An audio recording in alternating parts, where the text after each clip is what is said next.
Good morning, Richmond High. My name is Derlin, and this is the weekly news coming at you. Buenos días, Richmond High. Mi nombre es Dayanara y estas son las noticias semanales. It is almost graduation, seniors. Our reporter Milo Pantoja captured more details about how graduation is going to be like. Here's what they captured. Ya casi es el día de graduación para los seniors. Nuestro reportero Milo Pantoja captó más detalles sobre cómo la graduación será. Veamos lo que logró captar. So, what's anything about graduation or just in general that you think seniors should know?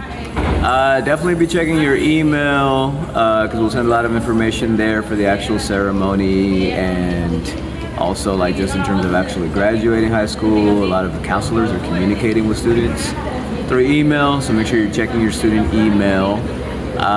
Make sure you're in communication with your families about what graduation means to you and to them, and how you may or may not want to celebrate it. Also, ask questions, right? So, myself, Ms. Jan, your counselors, Sam Taylor, the theater manager, we're all working on the graduation ceremony. So any questions you have related to the graduation ceremony or just finishing high school in general, make sure to do that. And what is the plan for graduation? Plan for graduation, if you haven't heard, it's going to be at Contra Costa College on June 6th at 4 p.m. Graduates will need to be there at 2:30. We will practice on June, I want to say 3rd and 4th, whatever that Tuesday, Wednesday is, will be our 2 practice days here on campus. So, where is the rehearsal going to be? The rehearsal is going to be here in the Ox Gym on the first day of rehearsal on Tuesday. We will have you all line up. We will do the grad walk to Ford with the marching band, and then we will come back, line up, practice lining up, walking out to the field so you guys get an idea of where you're going. And then on Wednesday, we'll do a full where you line up, go to your seats, practice crossing the stage, and whoever's reading the names will practice saying your names and you can correct them. And you'll get your graduation tickets on Wednesday, so that's why both rehearsals are mandatory. Is there anything else any senior might need to know? Anything else? Graduation. So tied in with graduation was also that week we'll be celebrating Decision Day after the rehearsal and the grad walk on the Tuesday. And that's where, if you haven't submitted the SIR form yet to tell me your shirt size, you need to do that ASAP. The deadline is on Friday. The link's in Google Classroom and the College and Career Instagram bio. But whether it's college, community college, military, career, trade, wherever you're going to go, we want to know, and then give us your shirt size so we can celebrate you on Decision Day.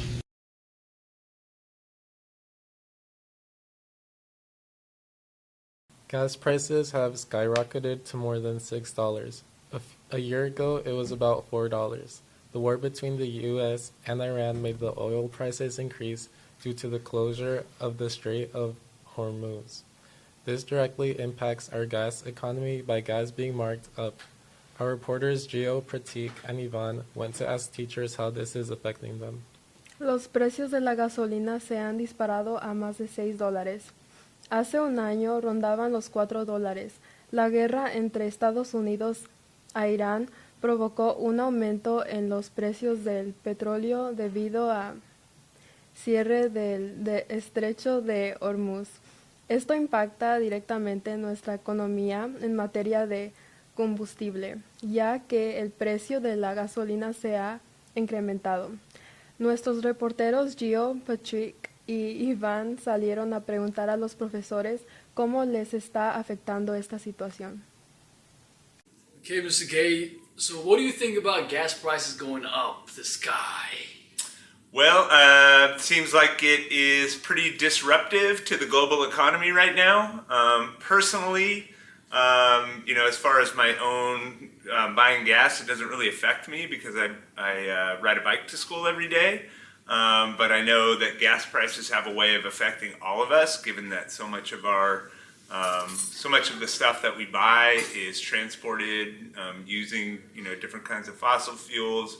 A lot of the food that we get is produced using a lot of fossil fuels. So even though we're not seeing like a massive price increase in those things momentarily, I think that as gas prices continue to stay high, we're going to see more inflation in those areas as well. How do you think it's affecting middle class people? I think it's really hard on people that rely on driving their car to work every day. We're talking a significant portion of people's paychecks are going into their fuel tanks, and that leaves less money available to pay for other necessities of life, as well as things that people might want. So since the gas prices are going up, how is it affecting you? I gotta say, me and some of the other teachers who bike to work every day, we are unaffected by it. It's pretty awesome. So I think it sucks for families that don't have that option, but I'm really psyched that I've put 1,700 miles on my bike already, and I'm saving all that money that would have gone to gas. Right. Once again, no introduction needed for you. Everyone knows you. So, Ms. Hudson, what do you think about the gas prices going up? Man, those gas prices going up is ridiculous. I went to get gas this morning, it was $5.79 a gallon. I had to check my eyes, bro. It was crazy.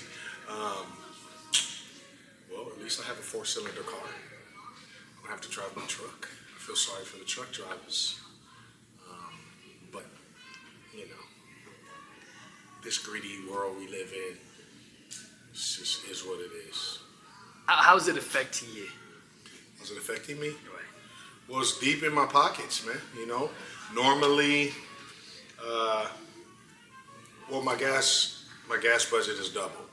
So each week, normally I would spend, maybe about $60 a week. Now I have to spend $100 a week for gas. It's tough. It's tough. I feel like maybe riding a skateboard to work. No introduction needed. Everyone knows you. So the question of the day is, what do you think about the gas prices going up? I personally think the gas prices going up is ridiculous. Because if you look at the reason why they're going up, it's sad. If it was an economic necessity, that would be one thing. But it appears to be just a certain group's desire to have control over a situation that they don't need to control. And it's costing the average American way more than we can afford. I think it's ludicrous. Right. So how's it affecting your life specifically? My life, well, I'm a man of God, and so I always look on the bright side of things. I'm still able to go to the gas station and fill up my truck in both my cars, and I'm thankful for that. But when you think about the person that is not as fortunate as, say, myself, I feel for them because, I'm at 72 years old and I have some life savings, and, I've always been a person that managed my money well, so I'm in a decent position. But for the average person working, making $20 an hour and have a kid or two, it's rough. It's rough. The funds are just not there. So in that instance, I feel sad for a lot of people. Right. But my personal situation, is okay based on things that's not even really related to this current situation. Mm-hmm. It just happens not to affect me as hard. But overall, it's disastrous. Right.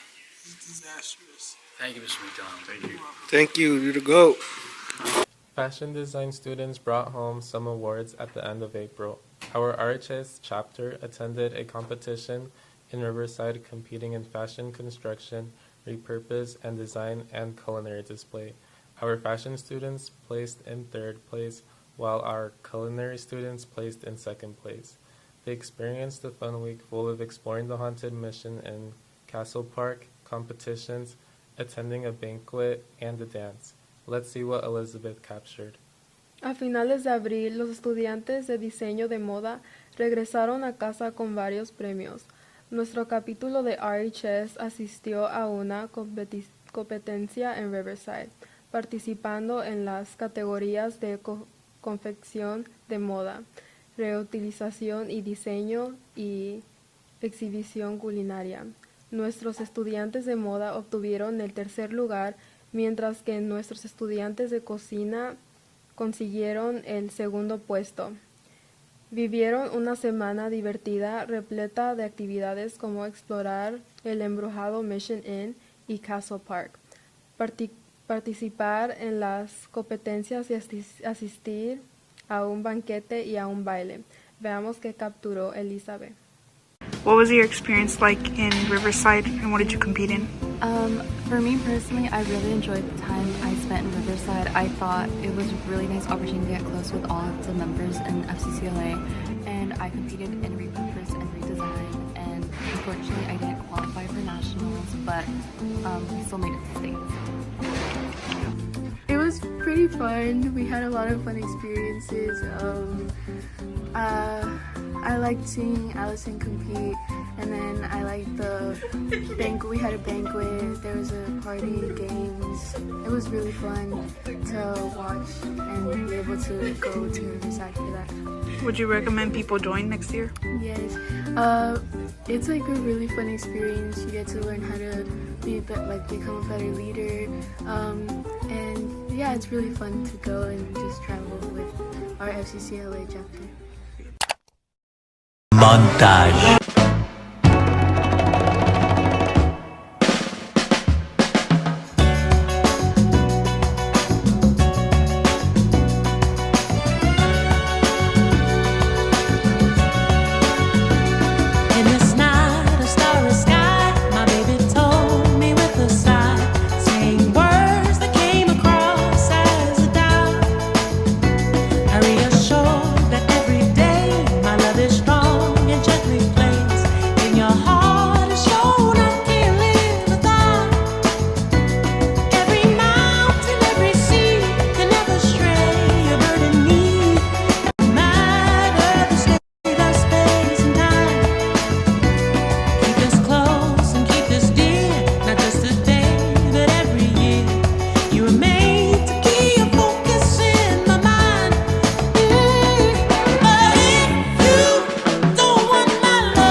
People have pet peeves. Let's see what students and teachers' biggest pet peeves are. Here is what our reporters Marbella Marquez, Genevieve Sanchez, and Amy Rivera captured. Todos tenemos cosas que nos molestan. Veamos cuáles son las mayores de los estudiantes y profesores. Esto es lo que capturaron nuestras reporteras Marbella Márquez, Genevieve Sánchez y Amy Rivera. Hey guys, so today we're gonna go find people to interview because all our clips got deleted and this is the day of, so let's go when we go. Okay, let's go. Okay, what's your biggest pet peeve? My biggest pet peeve is when students don't bring their laptop to class. When people eat with their mouth open. I agree. My biggest pet peeve at home is like when the cabinets are left open. Like someone gets a glass and then they just leave the cabinet out. Like please, just close the cabinet. It takes. Hey guys, so we're gonna go interview Santi. He has his location, we're gonna track him down and make him get out of the class. Because that's just who we are. Okay, let's go. What's your biggest pet peeve? What's that? Like, yeah, how like next to like hella touchy and shit. What's your biggest pet peeve? My biggest pet peeve is people getting into car crashes. What's your biggest pet peeve? When people touch myself without asking. Think about it. The one is slow drivers driving on the fast lane. But the worst one that I was thinking about earlier was this: going to the bathroom and people not cleaning after themselves. Ew. Especially in the men's bathroom. So I think that's the worst one there. Okay, our biggest pet peeve is when people can't communicate. Yeah, and when people don't know how to like act right and control. Oh. What's your biggest pet peeve? When people don't turn in their stories on time or do their stories at all. Okay, bye. Once again,